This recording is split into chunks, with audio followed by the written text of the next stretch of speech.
Hello there. Today I'm taking a look at some 2019 Bordeaux. I'm starting with Château Laroque, and Château Laroque is a Grand Cru Classé from Saint-Émilion. As I say, 2019 the vintage. Now, Château Laroque is actually the largest estate in Saint-Émilion and has a very impressive 18th century chateau. It's owned by the Beaumartin family. Vineyards were first planted here in the 1700s by the Marquis de Rochefort-Lavie. The estate was classified as Grand Cru Classé in 1955 and has maintained its status as that. The vineyards are predominantly on the plateau in Saint-Émilion.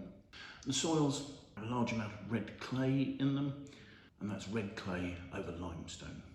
They have east-facing terraces and they have more westerly-facing slopes. In all, there are 61 hectares of vineyards at Château Laroque, and these include some, really quite mature Merlot and Cabernet Franc vines. There's an average age over 40 years, and they've been propagated by something called sélection massale. So rather than buying in clonally produced vine cuttings, they've taken selections from their best vines within the vineyard and propagated those. Now, of the 61 hectares in total, only 27 of those, so about half, go into Château Laroque, and the rest is used for another wine called Peymouton. So planting in the vineyards, predominantly Merlot, 87%, with 11% of Cabernet Franc, and there is 2% of Cabernet Sauvignon. That doesn't often find its way into Château Laroque. For example, this vintage 2019 is 97% Merlot with just 3% of Cabernet Franc making up the balance. In the winery, we try and treat the fruit as gently as possible. So the fruit is destemmed, but the berries aren't crushed, and they're moved by gravity into the fermenting vessels.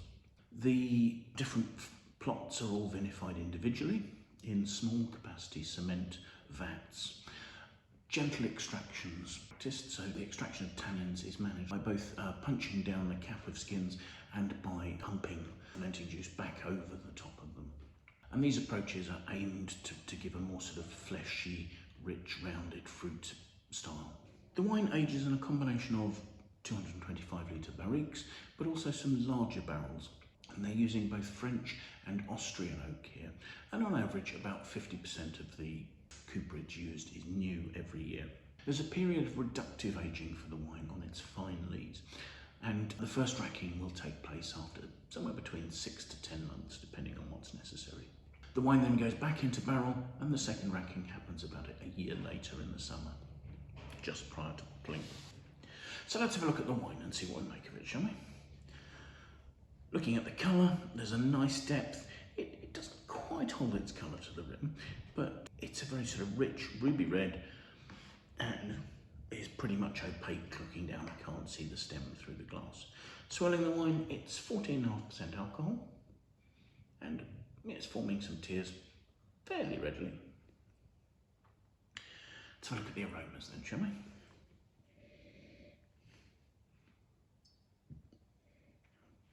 The aromas have a ripe, rich red plum, almost with sort of prune notes. There's a really lovely juicy nature to the fruit. And some tiny touches of cedar sort of sneaking in at the back there. As I'm swirling, actually, colour almost seems to be staining the glass. It's certainly a viscous wine. So it's for taste, shall we?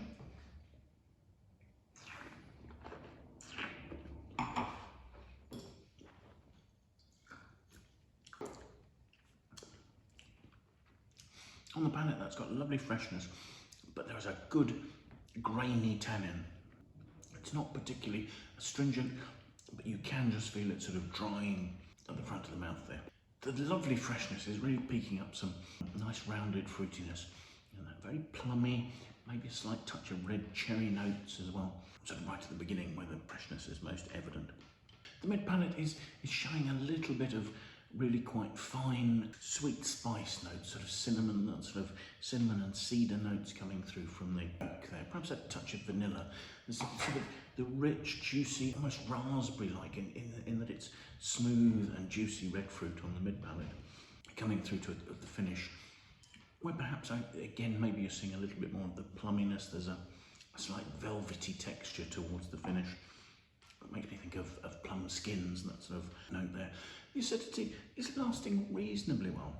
The alcohol at 14.5% is perhaps just pulling the finish up a little short. It's actually nicely rounded and there's good fruit to match it. So I wouldn't say that was necessarily particularly a fault with the wine, but I do think it's just slightly pulling back the fruit on the finish.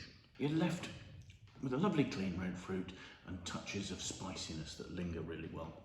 So yes, probably a wine that is best put away for another 5 years. You know, just given the tightness of the tannins there. I mean, it's not too bad to drink now. There is that sort of fine, grainy nature.